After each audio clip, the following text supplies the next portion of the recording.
News India 27 नव्या पिढीचं नवं माध्यम. आषाढी एकादशी निमित्त blind welfare organisation India Nashik आणि लायन्स क्लब यांच्या संयुक्त विद्यमाने आयोजित पंढरीचे सुख नाही त्रिभुवनी या संगीत सभेमध्ये जागतिक आणि स्थानिक स्तरावरील अंध कलाकारांनी सादर केलेल्या संगीतमय भक्ती सुमनांनी अभंग आणि भक्तिगीतांच्या भक्तिरसात श्रोते तल्लीन झाले.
नाशिक येथील परशुराम सायखेडकर नाट्यगृहात झालेल्या या कार्यक्रमात अनेक दृष्टीहीन गायक वादकांनी आपल्या कलाविष्काराने श्रोत्यांना साक्षात विठ्ठल दर्शनाची अनुभूती मिळवून दिली.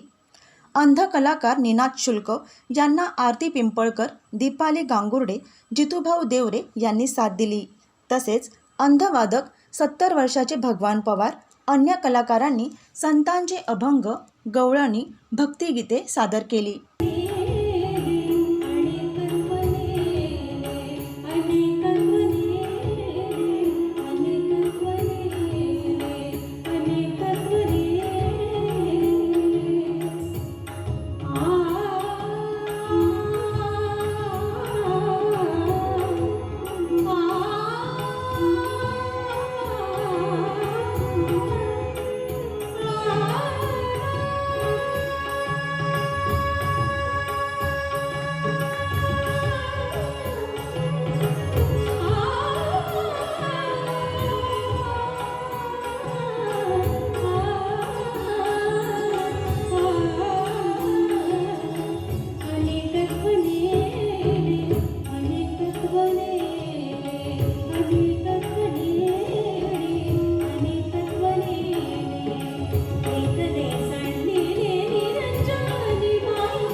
अतिशय सुंदर.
कार्यक्रमाचे सूत्रसंचालन दृष्टिहीन कीर्तनकार हरिभक्त परायण पुंडलिक महाराज पिंपळके यांनी केले. कार्यक्रमाला नाशिकचे भारतीय जनता पक्षाचे आमदार देवयानी फरांदे या प्रमुख पाहुण्या म्हणून उपस्थित होत्या. त्यांच्या हस्ते दीपप्रज्वलन करून आणि विठ्ठल रखुमाईच्या प्रतिमेचे पूजन करून शुभारंभ करण्यात आला. ब्लाइंड वेलफेअर ऑर्गनायझेशन या संस्थेच्या वतीने 15व्या वर्धापन दिनानिमित्त दृष्टिहीन विद्यार्थी अजय वाघमारे आणि दृष्टिहीन असून वयाच्या 75व्या वर्षी उपजीविकेसाठी अगरबत्ती विक्रीचा व्यवसाय करणाऱ्या सुरेंद्र महाळकर यांना अर्थसहाय्याचा धनादेश संस्थेकडून देण्यात आला. सगळे बोलताना प्रमुख पाहुणे आमदार देवयानी फरांदे म्हणाले की हे कलाकार दृष्टीहीन जरी असले तरी ते दृष्टीवान आहेत. हे त्यांनी आपल्या कलागुणातून सिद्ध केले आहे. अशा कलाकारांकडून आणि त्यांच्या भक्तीच्या प्रेरणेतून आपल्यासारख्या सामान्य माणसांना आध्यात्मिक ऊर्जा मिळते. कार्यक्रमाचे आयोजन ब्लाइंड वेलफेअर ऑर्गनायझेशनचे अध्यक्ष अरुण भास्कर यांनी केले होते.